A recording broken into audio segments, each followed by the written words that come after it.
வெளிநாட்டவருக்கு தான் அது களை. நம்மை பொறுத்த வரைக்கும் அது களை அல்ல நண்பர்களே, அவை அனைத்தும் மூலிகைகள். எதெல்லாம் நெல்லுக்கு நடுவுல வரப்புல வளருதோ அது எல்லாம் ஏதாவது ஒரு வகையில மருத்துவத்திற்கு பயன்படக்கூடியது.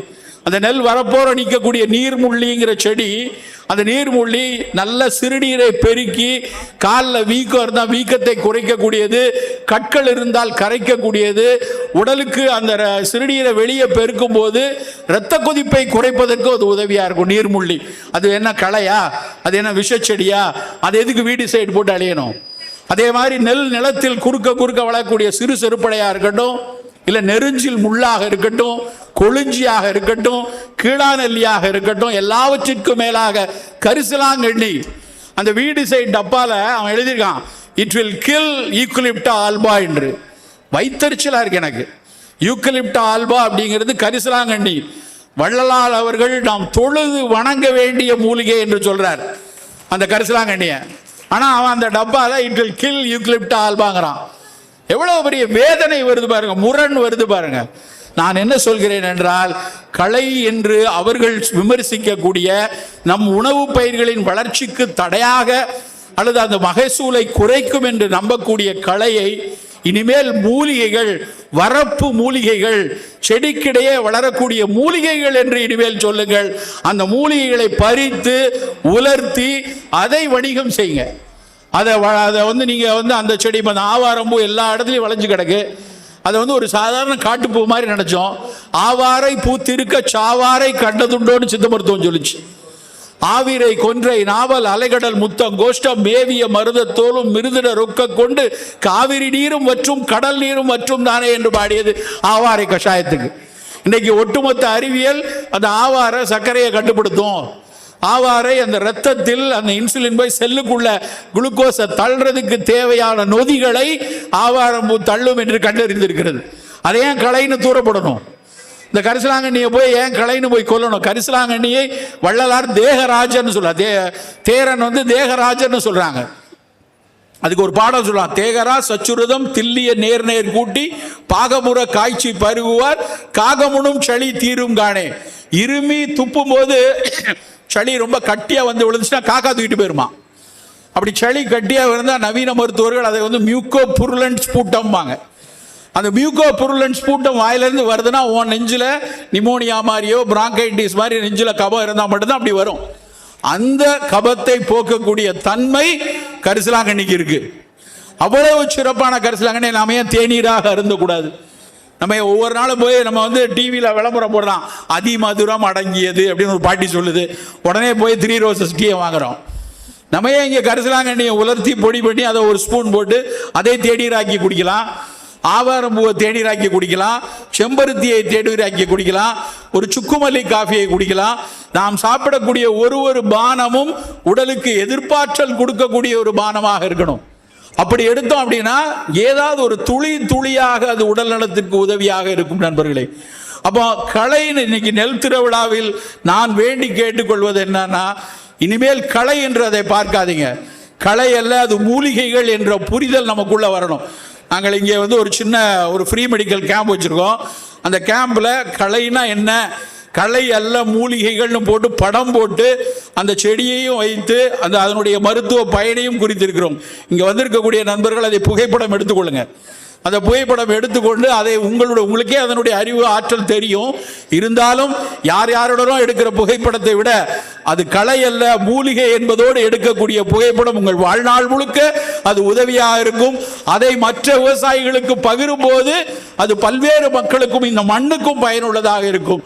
நாம் அத்தனை பேரும் ஒழித்து கட்டி ஓரங்கட்டி தூர எறிய வேண்டிய ஒரு பொருள் கிளைபோசேட். அதுதான் இந்த மண்ணிலுக்கு கீழே இருக்கக்கூடிய உயிரையும் கொள்கிறது, நம்முடைய குடலுக்குள்ள இருக்கக்கூடிய உயிர்களை கொள்கிறது, ஒரு சிலரின் நேரடியாக அவர்கள் உயிரையும் கொள்கிறது. இந்த புற்றுநோய்க்கு எதிரான ஒரு போராட்டம் இன்னைக்கு வேணும் நமக்கு. சர்க்கரை கட்டுக்கு மீறி போய்கொண்டிருக்கிறது, அதை கட்டுப்படுத்த வேண்டும். அதை அறிவியலாலும் மரபு சொல்லக்கூடிய அனுபவங்களையும் நவீன அறிவியல் சொல்லக்கூடிய பாடங்களையும் சேர்த்து இது எப்படி நம் வாழ்க்கையில் அதை பின்பற்றணும் அப்படின்னு நினைத்து எடுத்துக்கொள்ள வேண்டும் நண்பர்களே. உலகத்தில் இன்றைக்கு பார்த்தீங்கன்னா கிட்டத்தட்ட 4 லட்சம் பயிர்கள் இருக்கு. உணவு பயிர்கள் எடுத்தால் 4 லட்சம் பயிர்கள் இருக்கு. ஆனால் 4 லட்சத்தை நம்ம பயிர் எடுத்துல அதை டொமஸ்டிசைஸ் பண்ணியிருக்கான். எப்போ 9000 வருஷத்துக்கு முன்னாடின்னு சொல்றாங்க. 9000 வருஷத்துக்கு முன்னாடியே இந்த நெல் கோதுமை எல்லாம் டொமஸ்டிசைஸ் பண்றதா சொல்றாங்க. 6000 வருஷத்துக்கு முன்னாடி சில பழங்களை டொமஸ்டிசைஸ் பண்ணியிருக்காங்க. 3000 வருஷத்துக்கு முன்னாடி தான் இந்த தானியங்கள் லெக்யூம்ஸ்னு சொல்லக்கூடிய அவரை பயிர்கள்லாம் 3000 வருஷத்துக்கு முன்னாடி களத்தில் போட்டதாக அறிவியலாளர் சொல்றாங்க.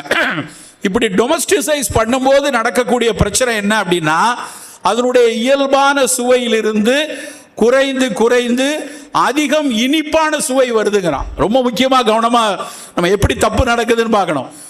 வைல்டில் இருக்கும்போது அது கசப்பாகவும் கொஞ்சம் துவர்ப்பாகவும் சில நேரங்களில் ஆறு சுவையாகவும் இருக்குது. அதை நாம் திரும்ப திரும்ப திரும்ப குறைத்து குறைத்து எனக்கு மட்டும் என்று பயிரிடும் போது அது ரொம்ப இனிப்பாக இருக்கும். நல்லா கவனிச்சு பார்த்தீங்கன்னா, மலைப்பகுதியில் மனிதன் இன்னும் போகாத பல இடங்களில் இருக்கக்கூடிய அரிசி இந்த இனிப்பில் இருக்கிறது இல்லை. நான் இப்போ ஒரு 10 நாளைக்கு முன்னாடி அந்தியூருக்கு மேலே ஒரு மலைப்பகுதிக்கு போயிருந்தேன். அங்கே ஒரு 2 நாள் சுற்றிட்டு இருந்தோம். அங்கே பார்த்தா அந்த மலைப்பகுதியில் தாமரை களம்னு ஒரு இடம், அது பக்கத்தில் நெல் பயிரிட்டு இருக்காங்க. இதை எப்படிங்க பயிரிடுறீங்க அப்படின்னா, இதை கொஞ்சம் போட்டு விடுவோம், அது பாட்டுக்கு வளர்ந்துடும், அப்புறம் எடுத்துக்குவோம். என்ன அரிசின்னு கேட்டால் புழுதி அரிசி அப்படின்னு சொல்கிறான். நான் உடனே புழுதி அரிசி நான் கேள்விப்பட்டதுலேயே என்ன அப்படின்னு சொல்லி எடுத்துட்டு வந்தால், அதை எடுத்துகிட்டு நீங்கள் எனக்கு கொடுத்து விடுங்கன்னு ஒருத்தர் கொடுத்து அனுப்பி விட்டார்.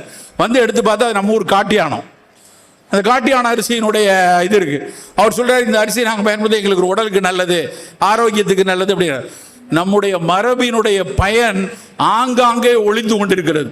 அவற்றை நம்ம எடுத்துட்டு வந்து இது மாதிரி விவசாய மக்கள் அதை பயிரிட்டு பரவலாக்கும் போது மட்டும்தான் அதனுடைய பயன் பெறும். நம்ம இதை ஒரு சாதாரண வேலையாக வெளியிலிருந்து பார்க்கும்போது, என்னடா இவங்கெல்லாம் நெல்லை கொடுக்குறாங்க, அதை போய் பயிராக்குறாங்க, திரும்ப கொடுக்குறாங்க, ரொம்ப சாதாரணமாக நினைப்பாங்க. என்னை பொறுத்த வரைக்கும் இது ஆகச்சிறந்த அறப்பணி. இந்த நெல்லை கொடுத்து பரவலாக்கி அதனுடைய பயிரை மக்களுக்கு கொடுத்து மீண்டும் அந்த நெல்லை பரவலாக்குவது மாதிரி ஒரு அறப்பணியை உலகில் எந்த இனமும் செய்வதில்லை. திருத்துறைப்பூண்டி நெல் ஜெயராமனையா அவர்களுடைய முன்னிலையில் நாம் எல்லாம் முன்னெடுத்து வருகிறோம். நண்பர்களே, இதற்கு அடுத்த கட்டங்களுக்கு நாம் நகர வேண்டும். இந்த பயிரை பரவலாக்குவது ஒரு பக்கம், இந்த பயிரை பல இடங்களுக்கு எடுப்பது ஒரு பக்கம், அதே சமயத்தில் இந்த விவசாயிகளினுடைய பொருளாதார நிலையை மிகப்பெரிய அளவில் மேம்படுத்துவதும் நாம் செய்ய வேண்டும்.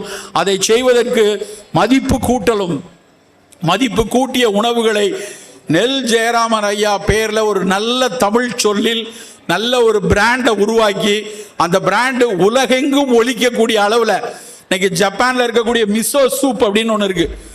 மிசோ சூப்புங்கிறது வெறும் நம்மளுடைய சோயாவை புளிக்க வைத்து அதில் அதை மிசோ பேஸ்ட்னு உருவாக்குவாங்க. அந்த மிசோ பேஸ்ட்டை வச்சு அதை மிசோ சூப் உலகமெல்லாம் பரவலாம். புற்றுநோயை தடுக்கிறது அவ்வளவு சிறப்பு. அதில் இருக்கக்கூடிய புரதம் நிறைய. அங்கே உள்ள பாரம்பரிய, அங்கே உள்ள விவசாயிகளினுடைய உணவு தான் அது. மிசோ சூப் இன்னைக்கு உலகம் எல்லாம் பிரபலமாக இருக்கிறது. அது மாதிரி எங்கே திரும்பினாலும் அவரவர்கள் நாட்டினுடைய உணவை மிகப்பெரிய அளவில் பிராண்டிங் பண்ணி கொண்டு வராங்க. நாம ஏன் நெல் சார்ந்த கவுனி அரிசியோ, மாப்பிள்ளை சம்பாவோ, தூய மல்லியோ, காடைக்கண்ணியோ, கருங்குருவையோ, கருப்பு கவுனியோ, ஏதாவது ஒரு அரிசியை நாம் அதில் மதிப்பு கூட்டப்பட்ட உணவுகளை கொண்டு வந்து அதை பிராண்ட் எடுத்து அந்த பிராண்ட் நம்முடைய விவசாயிகளுக்கும் நம் மண்ணுக்கும் பயனுள்ள ஒரு விஷயமாக கொண்டு வரக்கூடாது? அப்படியான நிலைமையை நாம் எட்ட வேண்டும். அப்படி எட்டுவதற்கான அத்தனை படிகளையும் நெல் பாதுகாப்பு மன்றம் தொடர்ந்து செய்து அடுத்த ஆண்டு ஐயா நம்மளுடைய அமைச்சர் அவர்கள் சொல்லிட்டு சொன்னாங்க, அடுத்த வருஷம் நெல் ஜெயராமன் சாருக்கு இங்கே ஒரு திருவுருவ சிலை வைக்கிறோன்னு. அந்த திருவுருவ சிலையில் இந்த நெல் ஜெயராமன் நெல் பாதுகாப்பு மன்றத்தினுடைய ஒரு யுனிக்கான, தெரப்பியூட்டிக்கான, ஆர்கானிக்கான அரிசி தானியங்களில் உருவாக்கப்பட்ட ஒரு பிராண்டை அந்த இடத்தில் அவருக்கு படையலாக வைக்க வேண்டும் என்று கூறிக்கொண்டு வாய்ப்பளித்தமைக்கு நன்றி கூறி விடைபெறுகிறேன். வணக்கம்.